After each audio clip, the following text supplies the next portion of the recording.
지난주에는요, 가정 안에서 신앙생활에 대한 말씀을 나누었습니다. 가정은 하나님이 우리에게 주신 최고의 선물이라고 말씀을 드렸죠.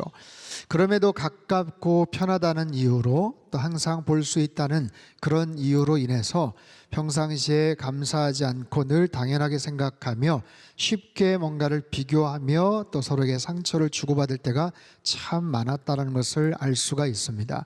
우리의 삶 가운데, 우리 가정 안에 하나님 주신 평강과 은혜와 사랑이 언제나 충만하게 넘치시기를 주님의 이름으로 축복합니다.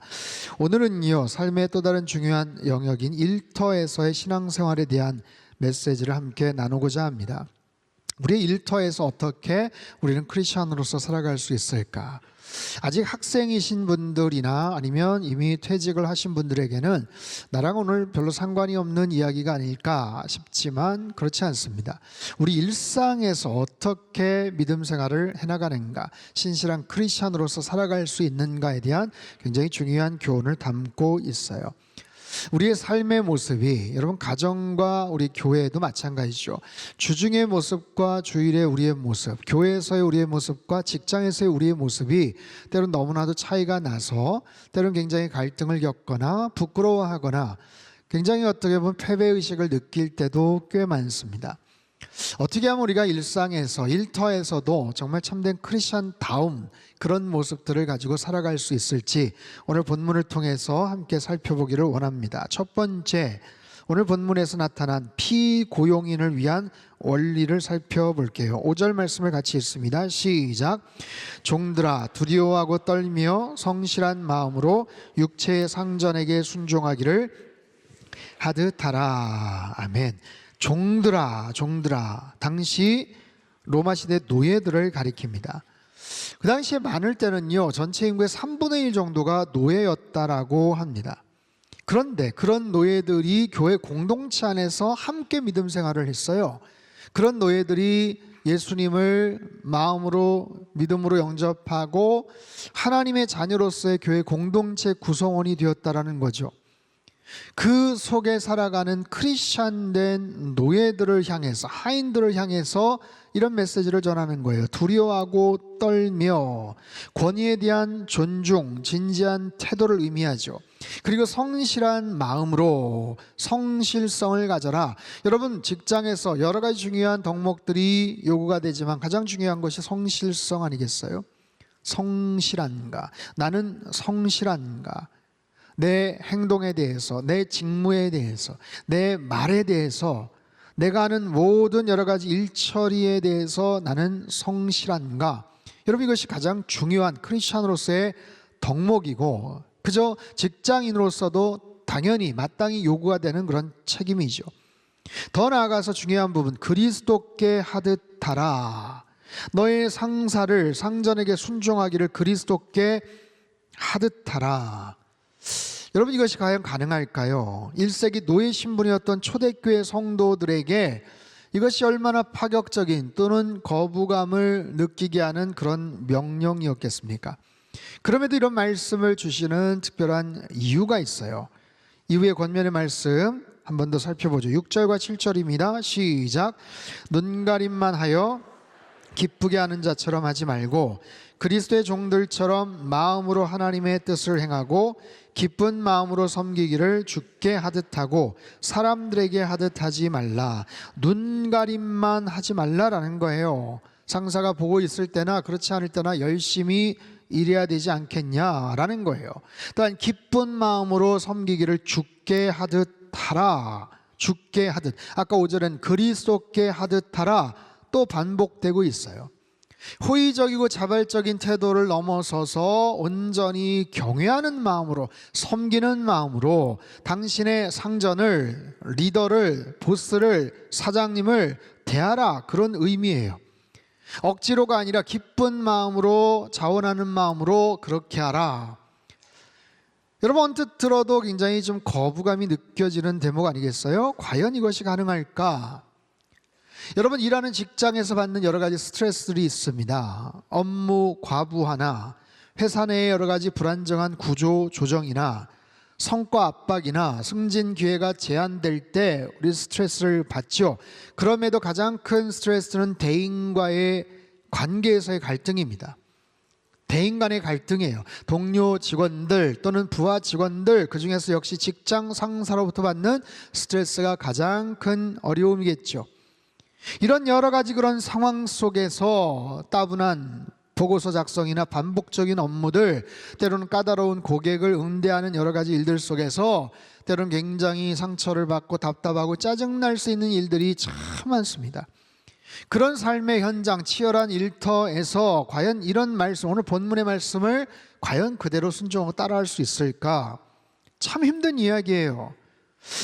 야, 현실을 너무 모르네 싶은 그런 이야기일 수도 있습니다. 하지만 여러분, 이렇게 한번 생각해 보면 어떨까요? 내가 지금 하고 있는 그 일들을 평생 할 수 있을까요? 그 일 자체는 평생 할지 몰라요. 다만 내가 몸담고 있는 그 직장에서 평생 내가 그렇게 일을 할 수 있을까요? 내가 부딪히고 일하는 그 동료, 아니면 어떻게 보면 보기 싫을 수 있는 상사, 평생 같이 만날까요? 그렇지 않습니다. 대부분 그렇지 않아요. 그런 상황 속에서 어쨌든 주어진 일들, 주어진 요건, 그런 상황들, 그 속에서 어찌됐든 우리는 일을 해야 돼요. 그리고 어떤 업무를 잘 감당하며 실적을 남기고 평가를 받아야 되는 거예요. 이것이 싫든 좋든 힘든 상황이지만 이것 또한 지나가게 마련이고, 또 그 속에서 내가 알게 모르게 습득하고 배우는 일들이 굉장히 많습니다. 그 과정 속에 얻어지는 성과들, 보상들도 물론 있죠. 8절의 중요한 약속을 우리 같이 한번 읽죠. 시작. 이는 각 사람이 무슨 선을 행하든지 종이나 자유인이나 주께로부터 그대로 받을 줄을 알미라. 보상이 있다라는 거예요. 그 행동에 대한 대가가 있다는 거예요. 결과가 있다는 거예요. 당신의 직장 상사가 혹시 몰라 주더라도 하나님은 알고 계시다. 그 모든 합당한 상을 주실 것이다. 그리고 객관적이고 공정한 그런 시스템 속에서 분명히 거기에 대한 긍정적 보상과 결과들이 있을 것이다. 만약에 이런 약속이 없다면 오늘 본문의 이야기처럼 그렇게 순종하며 섬기는 것은 불가능할지 몰라요.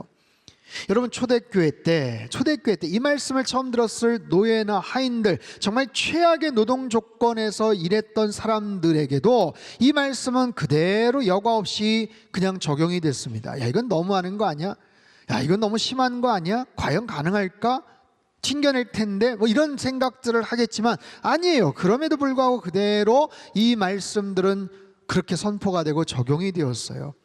여기에 나와 있는 핵심적인 얘기는 너의 수평적인 관계에서 업무적인 여러 가지 조건과 상황들, 관계에서 오는 불평등과 여러 가지 속상함들이 있겠지만, 그 수평적인 측면을 넘어서 수직적인 하나님과의 관계 속에서 모든 일들을 하나님을 바라보면서 죽게 하듯 할 수 있겠는가?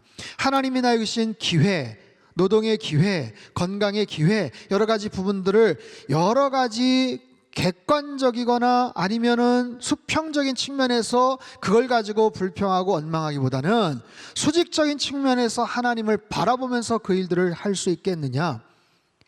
다른 여러 가지 때문에 불평하고 원망하고 투덜대기보다는 당신이 갖고 있는 일에 대한 철학, 노동에 대한 신념, 나에게 주신 하나님 앞에서의 나의 모습들을 한번 생각해 볼 수 있겠느냐라는 거예요.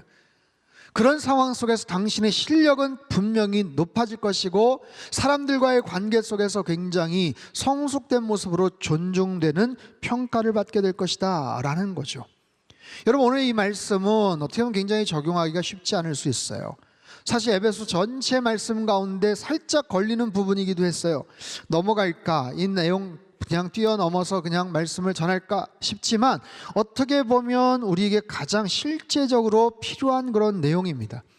여러분, 하나님께서 나에게 주신 삶의 기회들, 일터들, 직장들, 일할 수 있는 여러 가지 그런 삶의 소중한 기회들을 하나님을 바라보면서 감사함으로 선용할 수 있다면, 그 시간들을 잘 구비해서 살아갈 수 있다면 분명히 나의 실력도 증진되고 거기에 대한 보상도 있을 것이고, 직장에서 분명히 신실한 크리스찬으로 자리매김될 것이다 라는 권면이에요. 여러분, 이런 소망을 품으시고 우리 일터에서 수평적인 관계를 넘어서 수직적인 하나님과의 관계 속에서 맡겨진 일들을 최선을 다해 살아가시길 주님의 이름으로 권면하고 축복합니다. 두 번째는요, 고용주를 위한 원리입니다. 9절 말씀을 같이 한번 읽죠. 9절 시작. 상전들아 너희도 그들에게 이와 같이 하고 위협을 그치라. 이는 그들과 너희의 상전이 하늘에 계시고 그에게는 사람을 외모로 취하는 일이 없는 줄 알미라. 여러분, 이 구절은요 당시 문화에서 굉장히 혁명적이었습니다. 종들, 노예들, 피고용인들에게는 굉장히 긴 구절이 지금 배정이 돼 있고 또 그렇게 말씀이 주어졌고, 고용인들에게는, 고용주에게는 딱 한 절밖에 없어서 이건 너무 부당하다라고 생각하지만 그렇지 않습니다. 다 함축돼 있어요. 상전들아 너희도 그들에게 이와 같이 행하라 라는 거예요. 이와 같이 행하라. 앞에 이야기했던 모든 그 성실성, 그런 근면함, 그런 정직함, 상대방을 향한 존중, 이 모든 것들이 다 포함되어 있어요. 어쩌면 훨씬 더 고용주들에게 어려운 적용이 됩니다. 그 당시에 눈치 볼 게 뭐 있습니까? 자기 멋대로 마음대로 할 수 있었던 사람들인데 일을 시키는 입장에서도 굉장히 힘들고 파격적인 제안이었다라는 거예요. 사도 바울이 강력한 구절로 이렇게 마무리를 해요. 그들과 너희의 상전이 하늘에 계신다라는 거예요. 그렇게 너희들이 해야 되는 이유는 그들의 상전이, 아니 너의 상전이 하늘에 계신다. 그들의 상전이 너희지만 이 모든 것들을 지켜보시고 감찰하시는 최고의 상전, 최고의 리더, 보스가 바로 하나님이시다라는 그런 뜻이에요.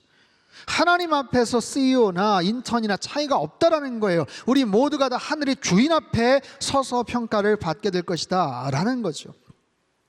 여러분, 노동 환경이나 근로 조건을 생각해 본다면 오늘 본문의 이 배경, 초대교회 시대가 가장 힘들지 않았겠어요? 가장 힘들죠. 어떠한 여러 가지 악조건적인 상황을 우리가 연상을 하고 생각을 해봐도 여러분, 초대교회 때의 이 노예 생활, 하인과의 그런 관계는 이건 너무너무 힘든 거예요. 더군다나 크리스찬이라는 이유로 핍박을 당하고 죽임을 당할 수도 있었던 정말 살벌한 그런 사회 문화 시스템 속에서 크리스찬의 정체성을 그럼에도 가지고 일했고 살았던 그들이에요. 이게 어떻게 가능했을까요? 그런 시대를 살아가면서 그들의 믿음을 지켰고, 때로 로마의 카타콤의 그 박해 속에서도 자신들의 신앙을 지켰고, 그럼에도 그런 모습으로 살아가다가 300년 후에 로마 정부 안에서 기독교로 공인을 받고 국교가 되는 그런 놀라운 그 사회를 전복시킬 만큼의 크리스찬의 그 정체성을 그들은 어떻게 유지할 수 있었을까? 역사학자이자 교회사가였던 앨런 크라이더가 쓴 초기 교회와 인내의 발효라는 굉장히 중요한 책이 있습니다. 초기 기독교 사회에서 크리스찬들이 어떻게 영향을 끼쳤냐라는 거예요. 초기 성도들이 보였던 그 독특한 믿음의 방식, 삶의 방식을 아비투스라는 개념을 가지고 설명을 합니다. 자, 아비투스라는 말은 뭐냐면 한 개인이나 집단이 오랫동안 사회적 환경에 적응하면서 내면화되는 성향, 습관, 기질, 취향, 인식, 이것을 포괄적으로 의미해요. 아비투스, 헤비투스, 여러분 헤빗, 습관이라는 단어가 여기서 왔거든요. 쉽게 말씀을 드리면 아비투스라는 것은 뭐냐면 오래된 반복된 경험과 사회적인 어떤 조건 속에서 몸에 밴 습관 같은 거예요. 습관 같은 거. 그 조직 사회 안에서, 그 가정 공동체 안에서 몸에 밴 습관 같은 거예요. 우리도 어렸을 때부터 몸에 밴 여러 가지 습관들이 있어요. 언어 습관이 있어요. 식습관이 있어요. 의식하지 않아도 자연스럽게 드러나는 배어있는 다양한 행동 양식이 있어요. 그걸 아비투스라고 말합니다. 초대교회 성도들이 당시의 그 적대적인 사회 환경 속에서 삶의 모든 영역 속에 이러한 믿음의 아비투스적인 모습들이 있었다는 거예요. 몇 가지를 소개할게요. 첫 번째는 예수 그리스도 중심의 삶입니다. 예수 그리스도 중심의 삶이에요. 언제나 삶의 우선순위를 예수 그리스도, 그분의 가르침과 말씀에 두었어요. 당연히 예배에 참석하는 것, 그것을 뛰어넘어 일상의 모든 결정과 행동의 기준이 바로 하나님의 말씀이 되었어요. 그렇기 때문에 심지어 박해와 어떤 위협 속에서도 예수를 절대로 결코 부인하지 않으며 담대하게 믿음을 고백하죠. 두 번째는요, 사랑과 나눔의 공동체 문화였습니다. 초대교회는 핍박받고 소외된 이들을 돌보았고 가진 것을 서로 나누며 공동체 안에 강한 유대감을 형성을 합니다. 이런 사랑은 단순한 호의가 아니에요. 서로를 한 몸으로 여기는 아주 끈끈한 신앙적인 그런 공동체성, 그 태도를 의미합니다. 세 번째는 소망과 인내입니다. 극심한 박해와 고난이 펼쳐짐에도 불구하고 그들에게는 믿음을 통한 소망, 예수 그리스도가 십자가에 달려 죽으셨지만 결국에는 부활하셨다라는 그 궁극적인 소망, 장래에 펼쳐질 믿음, 그 소망을 향한 인내, 그 기다림, 그게 그들의 아비투스 형성이 된 거예요.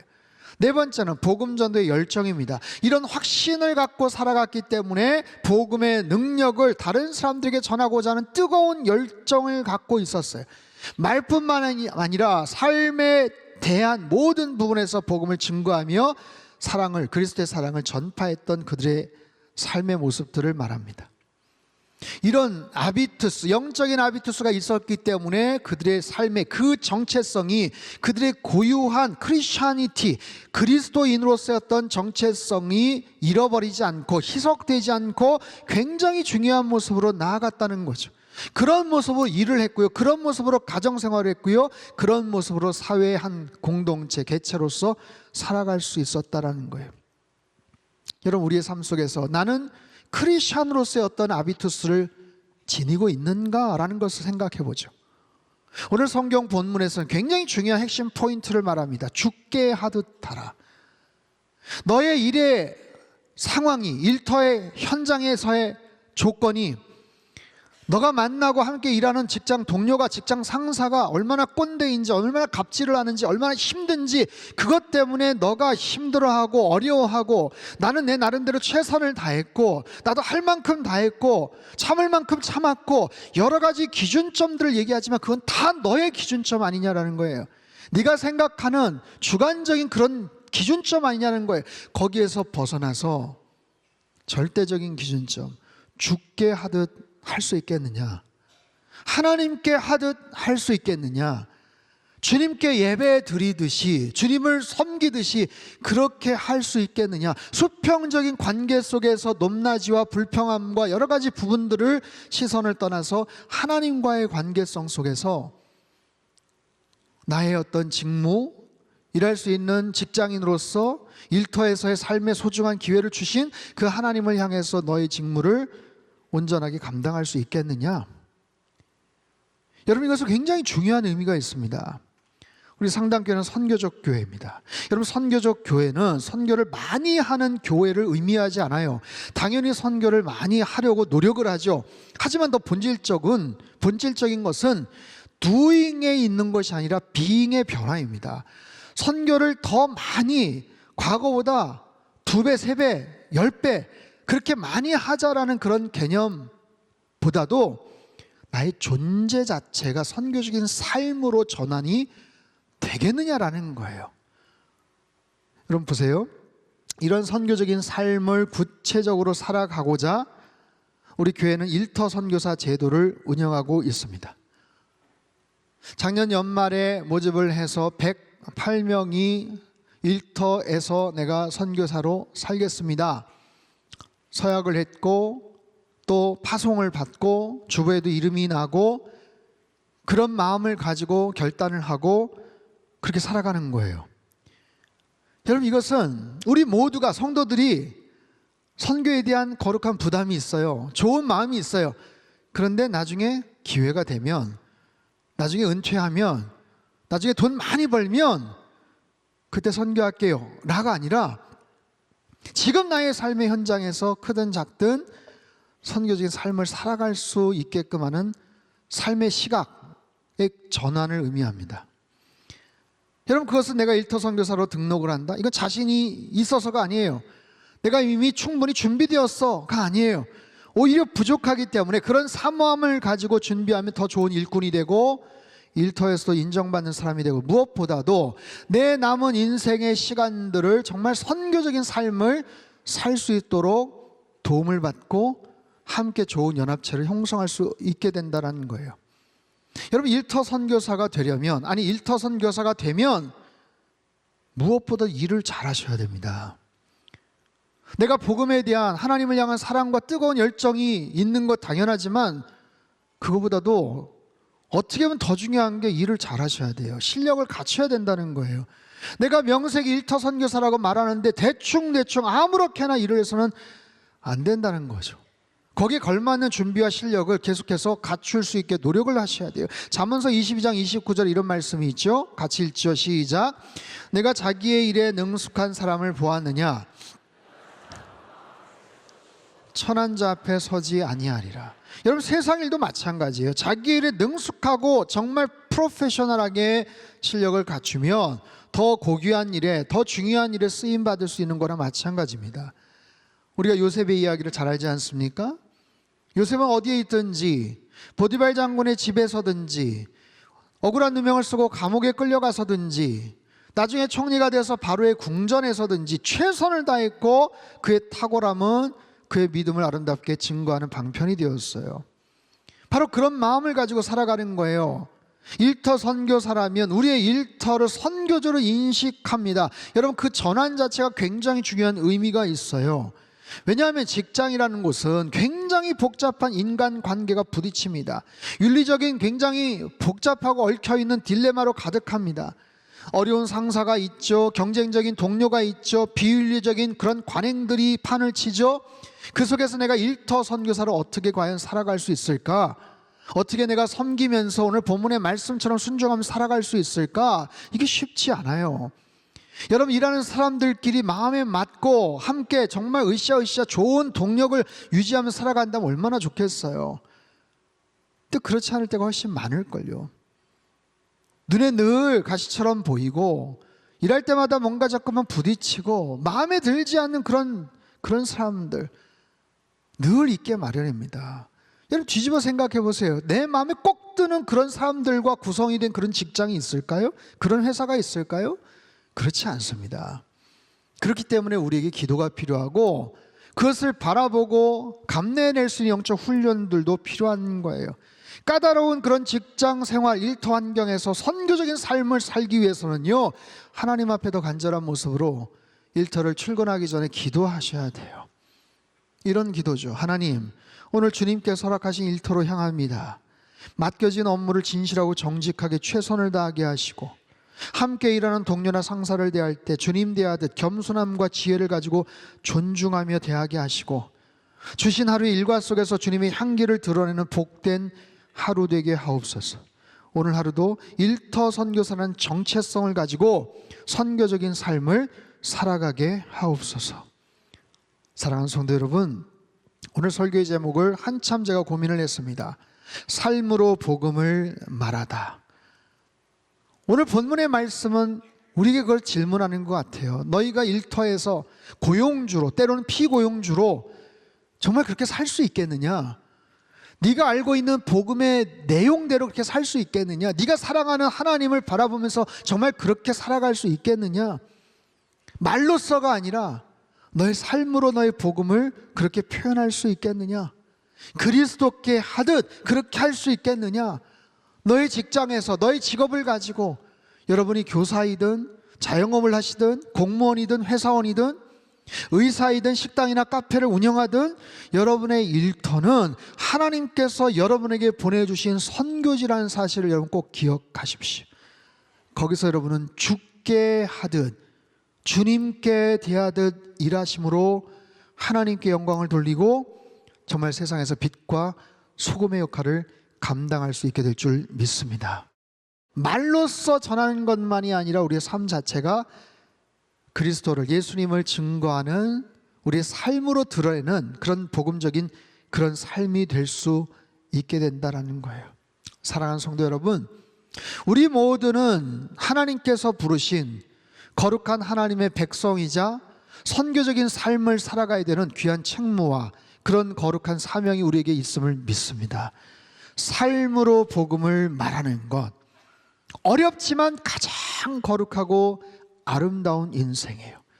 여러분의 삶으로, 우리의 삶으로 내가 깨닫고 체험한 복음을 증거하고 전달하는 거룩한 아비투스를 만들어가는 그런 선교적인 교회, 선교적인 삶을 이번 한 주간도 여러분 씩씩하게 당당하게 그렇게 살아가시기를 주님의 이름으로 축복합니다.